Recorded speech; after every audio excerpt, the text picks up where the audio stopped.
minutes, but not for my Instagram community. So do well to follow me on Instagram because I do more regular updates there and I'm fun as well. Hi, my name is Ola Busayomi, but you can call me Rhoda. Thank you so much guys for joining me today. More thanks for watching my last video. If you're new here, welcome. Where have you been? I've been waiting for you. Please click on the subscribe button to get subscribed to my channel and also turn on the notification bell to get notified whenever you guys already get the gist. I moved to Canada and that explains my outfits. But guess what guys, it's not even winter yet and I'm so cold, but there's a way around it. Get padded and always be covered. Always. So let's get into today's business. You guys can already tell what content you're about to see from the title of this video. So I'm just going to go straight into today's content. Get your glass of wine and your popcorn because I'm about to spill some hot juice. I don't even know what that means. On a very beautiful Wednesday, I woke up good, all well and fine. And then in the afternoon, although I didn't like wake up exactly fine, right, but I took some painkillers because I was just feeling kind of weak, but I took some painkillers, but I got like my body state got worse and then I had to go to the hospital. So first I'd like to say that this video is not in any way trying to undermine the efforts, the professionalism, the intelligence of the Nigerian medical professionals like the doctors, the nurses and the hospital assistants.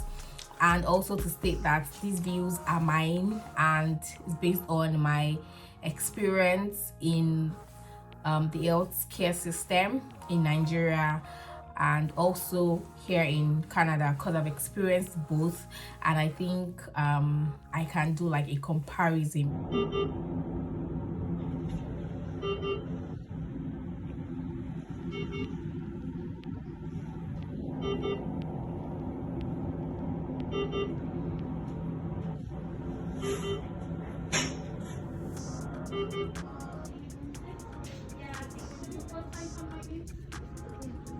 I'm going to be using 4 metrics to categorize the experience that I've had in both medical or healthcare system. The first one is care and support. The second one is professionalism. The third one is equipment and technology, and the fourth one is food. Yes, food. When we get there, I'll explain that. So to start with care and support, I'm very happy to say that I've actually never experienced nurses who are arrogant or sassy, because you know there's a popular opinion of view about Nigerian professionals, especially the nurses. So when I say professionals, now I'm talking about like medical professionals, especially the nurses. People say, oh, nurses are rude, nurses are arrogant and stuff, but good for me, I've never like experienced, you know, that kind of attitude from any nurse. They are always caring, they are always nice. Support is usually to an end. I'll explain what I mean. So I've always used private hospitals, right? I started using the hospital in 2019 because I started working in 2019, and you know, since then I've always frequented the hospital because of traffic stress. Lagos traffic stress. If you probably didn't live in Aja, Lekki, VI axis, you probably, you know, will not understand the stress I'm talking about. But if you live there, shout out to you guys, you know, that commute on that route. It's a lot. I use private hospital, and after being discharged, there's usually a form to fill, more like a survey, you know, that they do to collect your opinion about the services that they have rendered. So they ask questions like, how was our service? What did you like about the service? Who in particular did you enjoy his or her service or attitude? What did you like most about your stay here? What don't you like? What areas can we improve? Or, you know, things like that. So there's usually who was the person who attended to you best. Like, you need to write the person's name. So that's what I mean by there's usually an end. So they show care and support. They are polite as much as possible, but with the people here, you can just feel that these ones, their care and support is very genuine. Like, you can just, when they say tender care and tender love, like, it is what I experienced here, because it is genuine.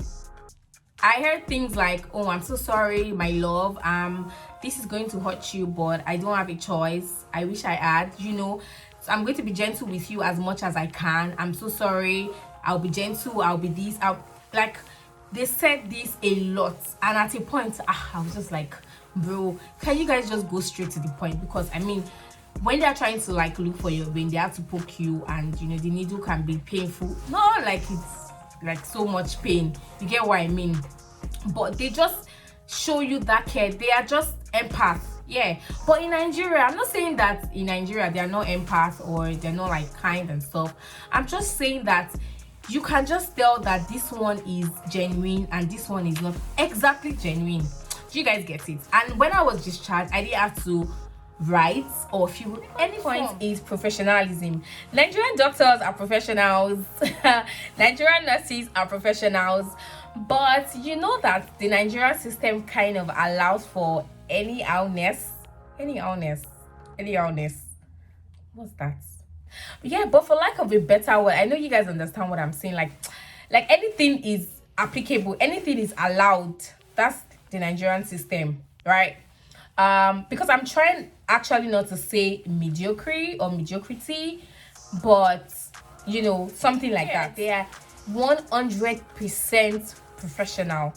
When they want to administer things to you, drugs, injection, anything at all, they tell you what they're giving you, they tell you why they're giving you, and they tell you the side effects of what they're giving you. Back in Nigeria, I always had to ask, and this is your take home, guys. Whenever you are at the hospital receiving any care or treatment or whatsoever, always ask, because most times they don't tell you.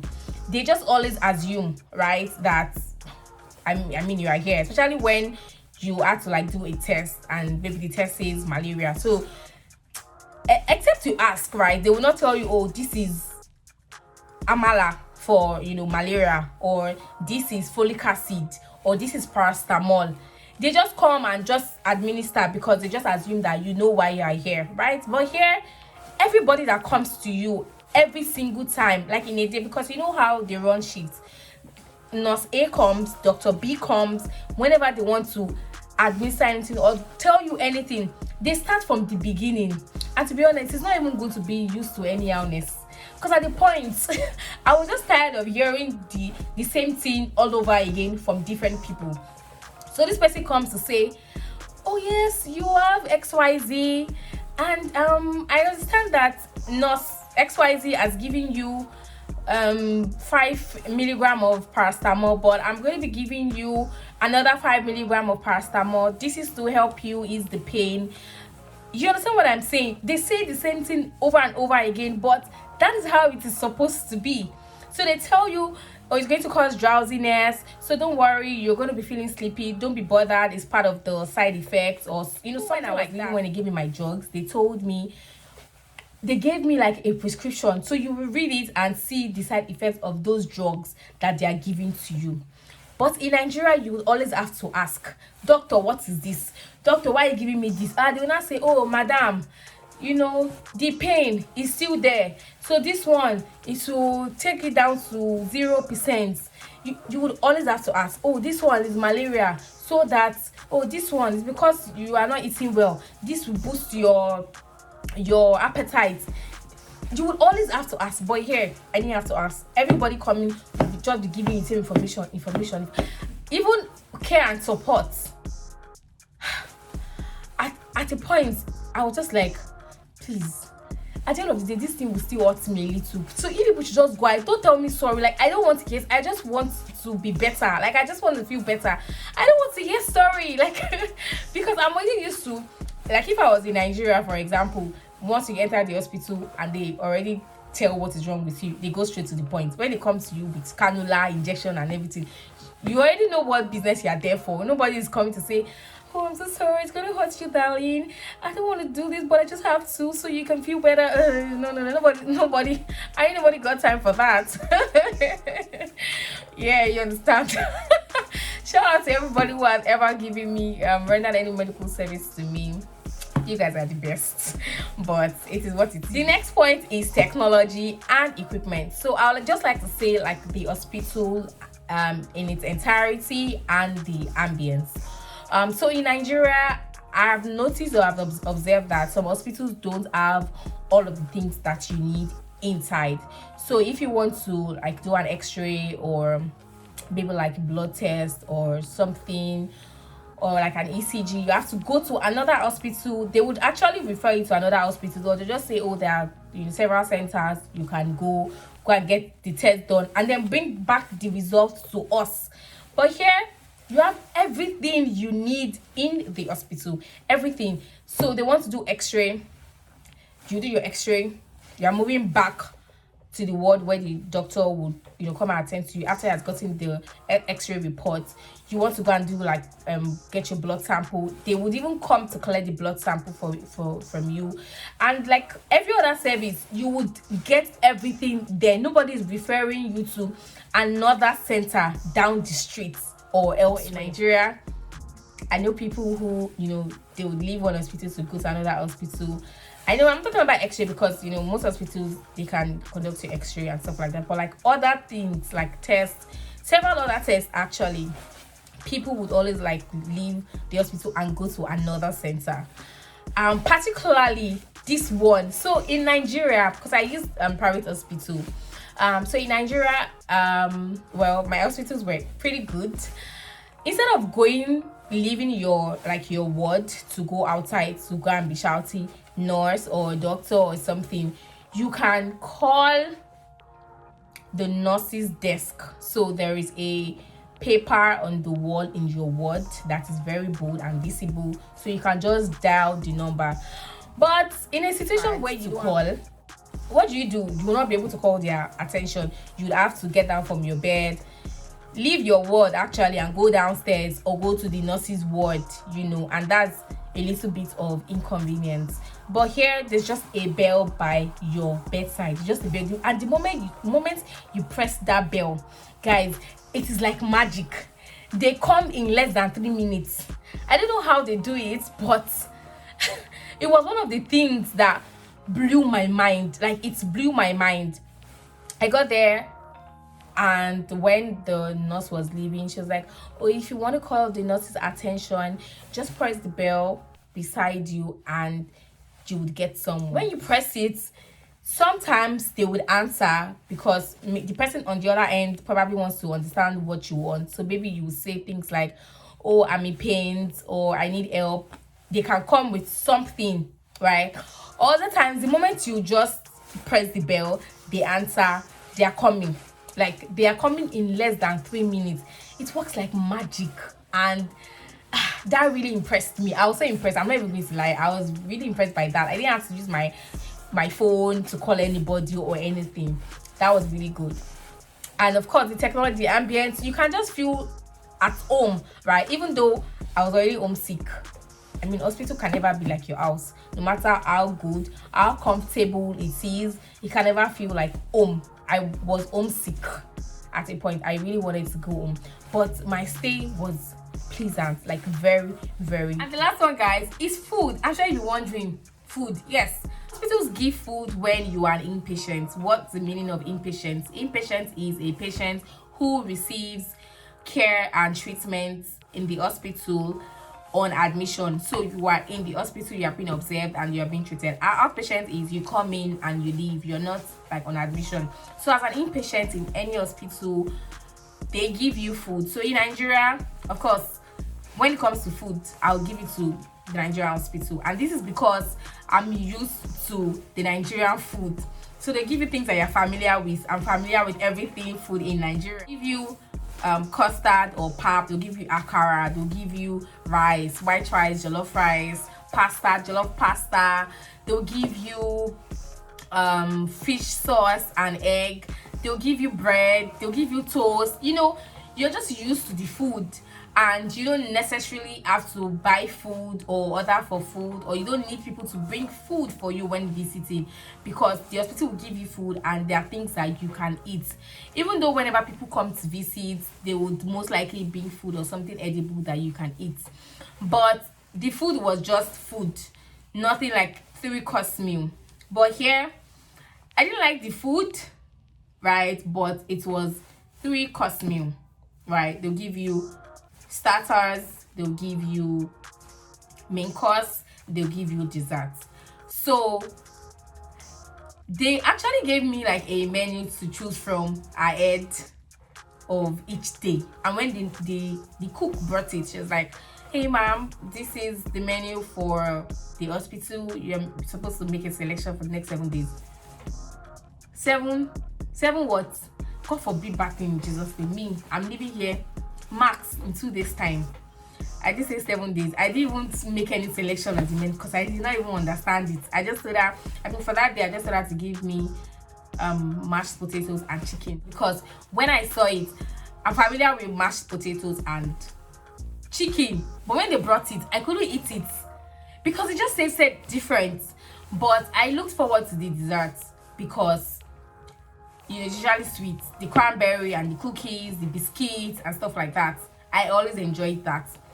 And then I was able to eat scrambled eggs and bread. They gave wheat bread when I was there, and then this one time they brought cookies and scrambled eggs. I was now wondering, what am I supposed to, like, these cookies, is it supposed to act as yam or bread? Which one exactly? Because I was confused. I didn't eat it because even the eggs I mean, as a Nigerian, and not just a Nigerian, a Yoruba babe, food without pepper can actually make me cry. Like, if I'm supposed to eat something that is supposed to be cooked with pepper and it's not cooked with pepper, I could literally start crying, especially when I'm hungry, but because I just knew that to start with, my taste bud is not even the same thing. So I didn't, my expectations were not even high. I just looked forward to the fruits. I'll take the fruits, and then I ate some of the eggs, and then I had people bring me food, pasta, rice, things that I'm used to. So, but for the food, I'll give it to like Nigerian. I didn't enjoy food here. I didn't enjoy food here at all. So that's about it. That's about it. All professionals in Nigeria, and the medical professionals in particular, because you guys are doing a great job. You guys are saving lives. You guys are saving lives. I definitely cried. I did cry because, back in Nigeria, my dad would have been at the hospital, my mom would have been at the hospital, my sister would have been at the hospital, my colleagues would have come, my friends would have come, but here I just was obviously not even mostly, it was virtual. Like, they would just call me.